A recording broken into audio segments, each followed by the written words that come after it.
Mana buni ham ikkalasini hidini mix qilib qo'ygan. Ko'proq nima ishlatadilar aka? Istiyor. Ular shu Rozvi hidiga yaqinroq bo'lgan parfyumi. Bo'ldi, 3 ta parfyum bor. 2026 chiqdi. Mana aka ko'rsangiz ham bo'ladi. O'zim yoqdi. Men 8-marka yaqinroq olib keluvdingiz, zo'r sotdi. Oldingilada mana misol uchun Istiyorlarda yumshoq, nejniy bo'ladi, oxirida buni hidi umuman boshqacha bo'ladi.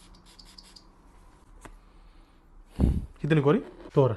O'sha Istiyorga tegishli hid bor, lekin qarang, lichi degan mevani hidi bor. Juda ham qiziq. Oxirgi bazaviy notasi zo'r. Eng kamida 5 olib ko'ring. Birinchisi bu Guerlain'dan imini mana kolleksiyasi. Menga nimasi yoqdi buni aka? Sizga tavsiya qilayotganim sababini aytib ketaman. Mana shu ishlatayotgan lineykalardan farqi nima desangiz, notada kisli.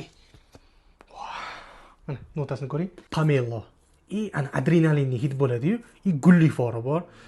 Suvli. Aqualigora kolleksiyasi nimasi bilan ajraladi? Suv bilan birga keladi. Qiziq aka. Xo'p, bundan ham eng kamida aka 5 ta xudo xolis olib beraman. Yo'qsa, xudo xolis kelsangiz yoki e'tiborsiz men chiqartirib beraman. Zo'r parfyum. Italyanskiy brend, Baldarsini. Bella degan, adashmasam, Bellaning o'zi emas, Absolut lineykasi. Mana buni qarang. Bitta zo'r tarafini aytaman. Mana buni ham ikkalasini hidini mix qilib qo'ygan. Lekin narxi zo'r. Azgina mamini kislining hidi bor. Mamindagi noti ham bor. Yoki 10 so'm berib qoling. Puliga arziydi. Parfyumimizning narxi Telegram sahifamizda joylaganmiz. Profilimizda link bor. Ustiga bossanglar bizning yopiq kanalimizga o'tib olasizlar. U yerda Instagramga qo'yilgan parfyumlar ham bor.